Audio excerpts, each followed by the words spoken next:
The words hit the conference call like a slap across the face. "Just mute him," Austin Caldwell said, his voice dripping with that particular brand of millennial contempt that made my jaw clench. "Gary's stuck in the past anyway. My name is Gary Hoffman. I'm 54 years old, and I've been keeping Southwest Supply Chain's digital infrastructure running for 18 years. That Tuesday morning, I watched my microphone icon go gray on the investor call, cut off mid-sentence while trying to explain why their fancy new system was about to violate 3 federal transportation regulations. 18 years. I built this place from nothing but copper wire and determination. When I started here in 2006, we were running logistics on spreadsheets and prayer. I designed every backup protocol, every fail-safe system, every security layer that kept this company profitable through the 2008 crisis, the supply chain disruptions of 2020, and every challenge in between.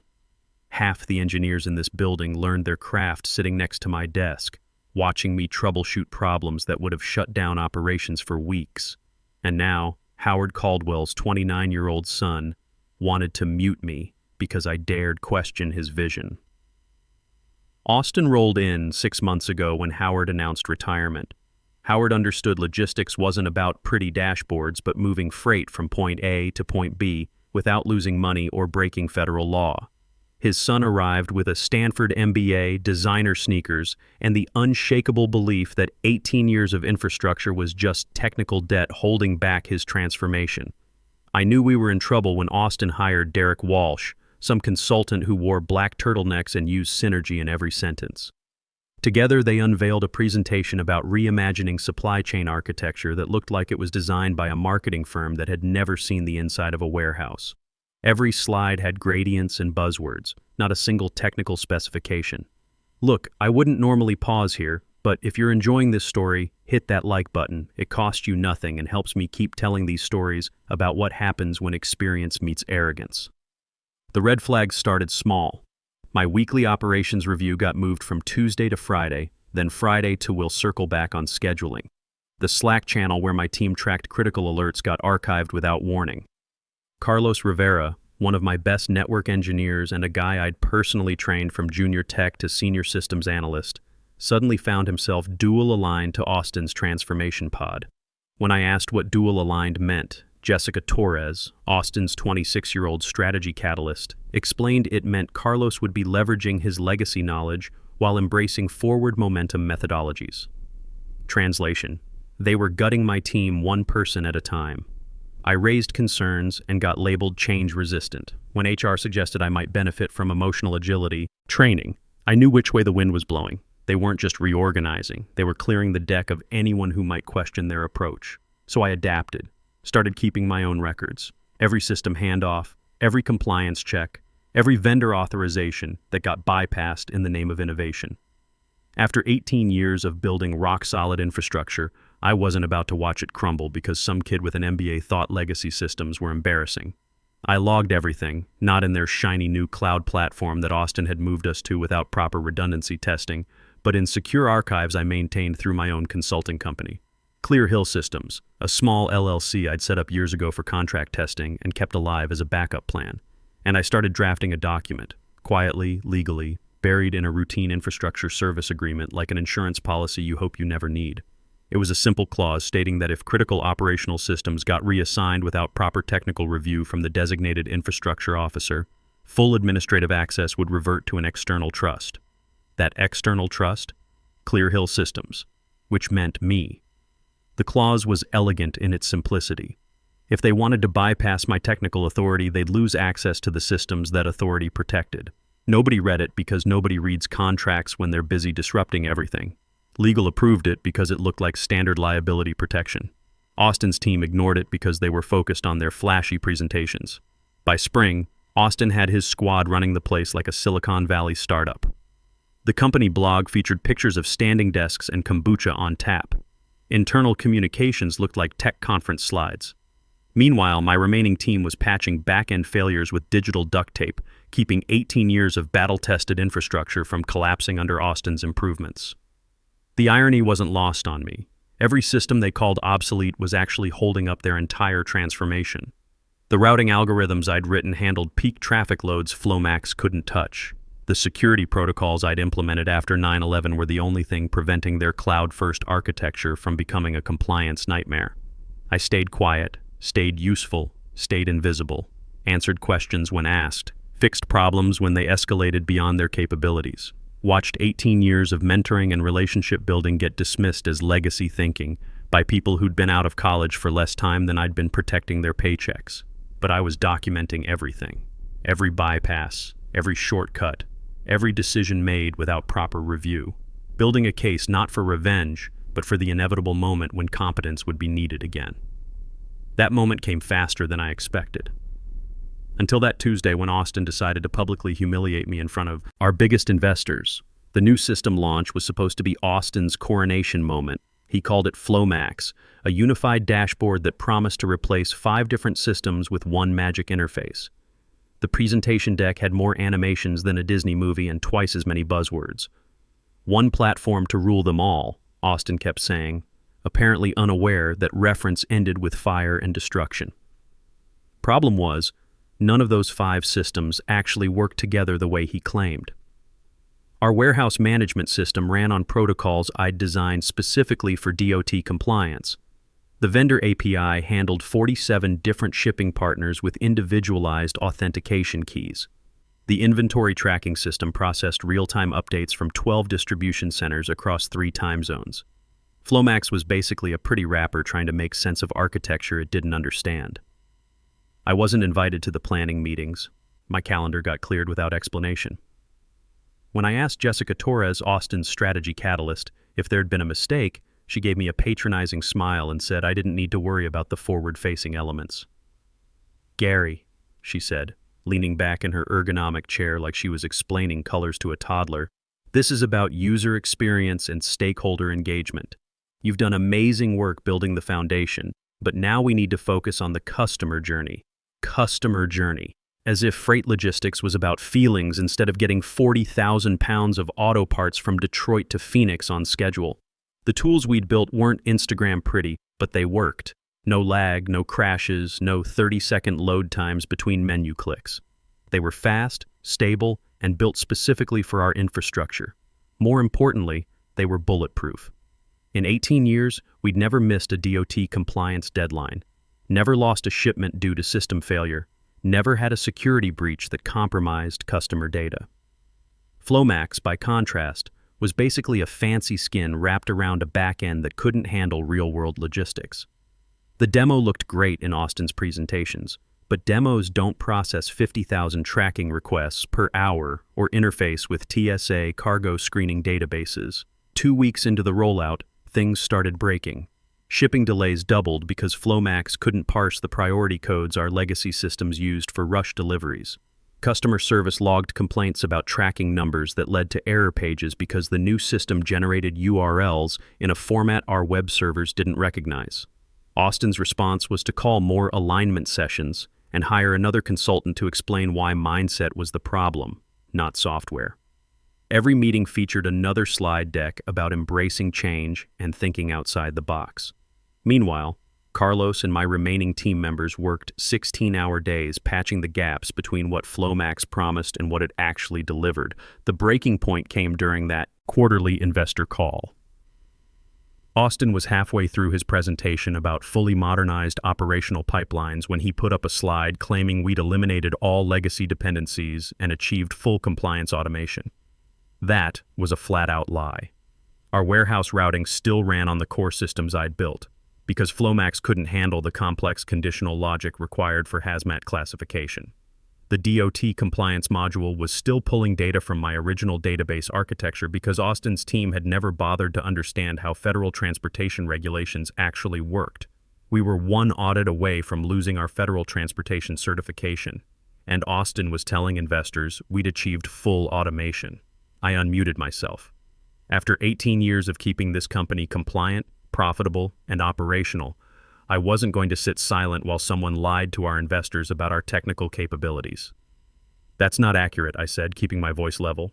"The routing module still depends on the original infrastructure for conditional processing, and FlowMax doesn't meet DOT timestamp requirements for hazmat tracking. We're not fully automated, and we're definitely not compliance ready." Austin's face went red. I could see him on camera glancing at Jessica, then at someone off screen. His jaw clenched the way it did when someone challenged his authority in front of people who mattered. That's when he said it, loud enough for every investor on the call to hear. Just mute him. Gary's stuck in the past anyway. Jessica fumbled with the controls, and my microphone icon went gray. That was it. The line in the sand. Not because I was wrong. I was absolutely right, and Austin knew it. But because I was inconvenient. Because 18 years of expertise didn't fit into his narrative of transformation and innovation. So I reached off screen, picked up a plain, cream-colored envelope I'd prepared months earlier, and held it up to the camera. Just long enough for several investors to notice. Just long enough for Austin to see it and wonder what it contained. Then I logged off without saying another word. The envelope contained the notarized activation of Clause 14.1c from our infrastructure service agreement. The clause I'd buried in routine paperwork 2 years earlier when we brought hosting back in-house to reduce cloud costs. A simple paragraph that would transfer operational control of all critical systems back to Clear Hill Systems if certain conditions were met. Those conditions? Unilateral system changes without technical review from the designated infrastructure officer, which Austin had done repeatedly over the past 6 months. And the trigger? What the clause called functional removal of technical authority without cause during formal compliance discussion. Getting muted on a corporate call while raising DOT compliance concerns qualified perfectly. I walked to my filing cabinet, pulled out the original service agreement, and checked the timestamp on my notarized activation document. Everything matched. Then I sat back in my kitchen, poured a fresh cup of coffee, and waited for the first system to fail. It didn't take long. The infrastructure I'd built might have looked obsolete to Austin's team, but it had one advantage their flashy new systems lacked. It actually worked. And now, legally speaking, it was no longer theirs to control. The overnight shipping sync failed at 2:17 a.m., which meant East Coast orders got routed through a backup system that couldn't handle the volume. By 4 a.m., packages were being duplicated in the tracking database. Some got sent to the wrong distribution centers. One shipment of industrial equipment somehow got routed to a facility that had been converted to a microbrewery 2 years ago. Flomax's dashboard showed everything as green and normal because it wasn't actually connected to the real routing systems. It was just displaying cached data from the last successful sync, painting a pretty picture while the infrastructure crumbled underneath.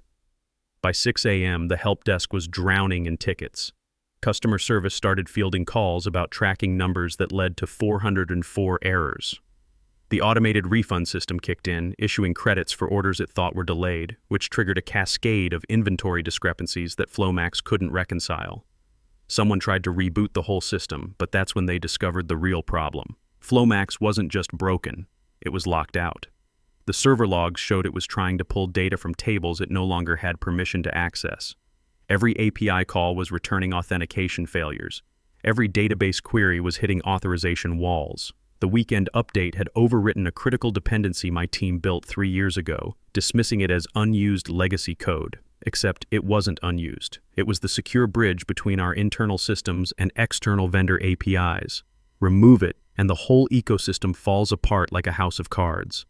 I didn't answer the first email from Derek Walsh, or the panicked Slack message from Jessica, or the 7 a.m. voicemail that started with Gary. We're seeing some unexpected system behavior and devolved into barely controlled panic about cascading operational challenges affecting stakeholder confidence. I sat in my kitchen, drank my coffee black the way I had for 18 years, and watched the logs cascade across my private monitoring dashboard. Every failed connection attempt, every timeout, every error message was proof that 18 years of careful architecture couldn't be replaced by 6 months of buzzword-driven development.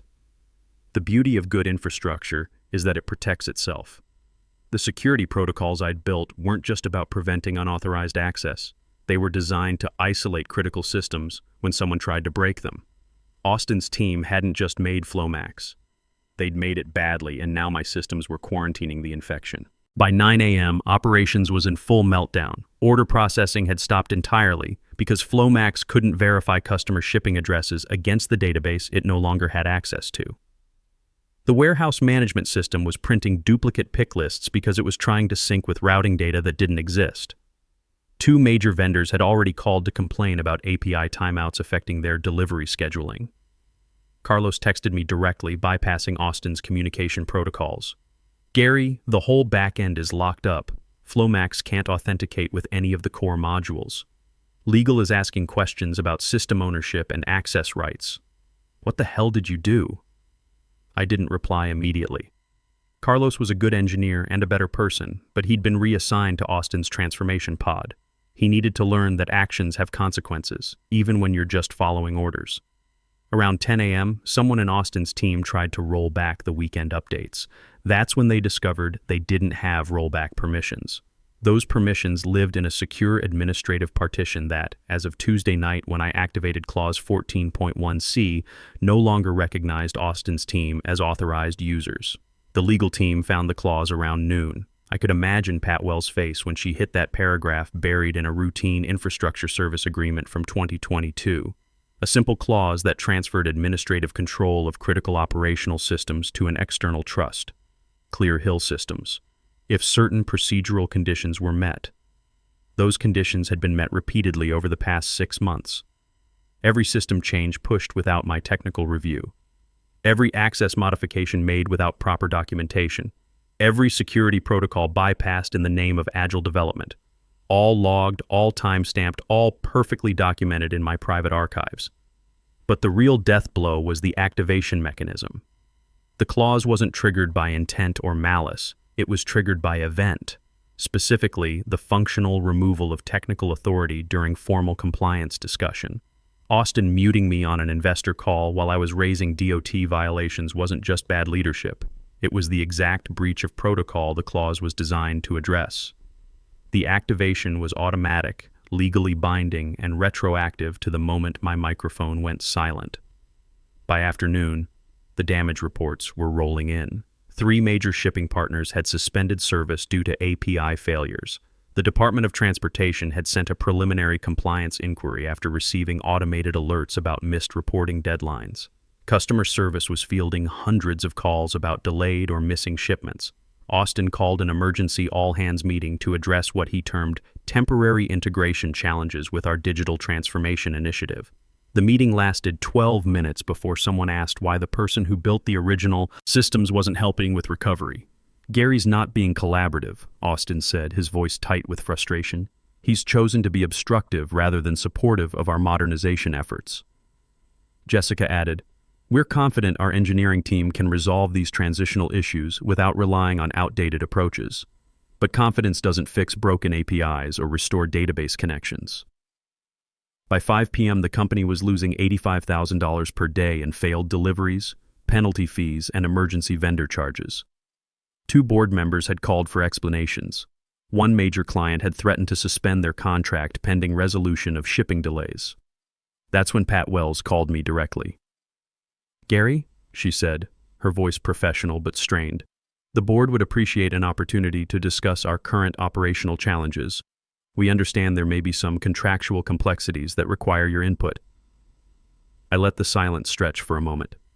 After 18 years of quiet competence, after being muted and marginalized and dismissed as legacy thinking, I figured I'd earned the right to let them sweat. "I'm listening," I finally said. They asked if I could help. If I'd consider re-engaging on a consulting basis to address what Pat carefully termed operational continuity challenges. Everything was still burning, and their recovery playbook was blank. I'd prepared for this conversation for months, not out of malice, but out of experience. After 18 years in corporate infrastructure, I knew that competence eventually becomes essential again, usually when the people who dismissed it realize they can't function without it. "I have a proposal," I said. "It's comprehensive, and it's non-negotiable." The terms were straightforward.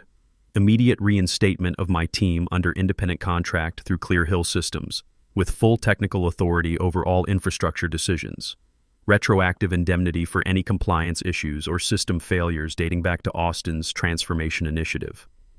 Direct board-level access for all future vendor transitions and security implementations. And a consulting fee of $750,000 wired to Clear Hill Systems within 48 hours of system recovery. Pat didn't try to negotiate. She couldn't afford to. The board will review your proposal and respond formally by end of business today. They didn't wait that long. By 2:30 p.m., I had written confirmation. The fee was approved, the indemnity granted, and the recovery was authorized to begin immediately. Howard Caldwell himself called to apologize for the situation and assure me that Austin would be reassigned to strategic projects pending a full review of the transformation initiative. But first, I had to fix 6 months of damage in 48 hours. I started by restoring core access permissions. The beautiful thing about the clause I'd written was that it didn't destroy anything. It just quarantined critical systems until proper authority was reestablished. Every database, every API connection, every security protocol was intact, just locked behind authentication walls that Flomax couldn't breach. Carlos was the first person I called back. You want to help fix this mess, or do you want to keep pretending Austin's team knows what they're doing? Jesus, Gary, he said, relief obvious in his voice. I've been watching this place fall apart for weeks. Of course I want to help. Within 6 hours, my team was back online. Not just Carlos, but Patricia Martinez from Network Security, James Wilson from Database Administration, and Susan Clark from Vendor Integration. All people I'd trained. All people who understood that infrastructure isn't glamorous, but it's essential. We worked through the night, not because we had to, but because we wanted to.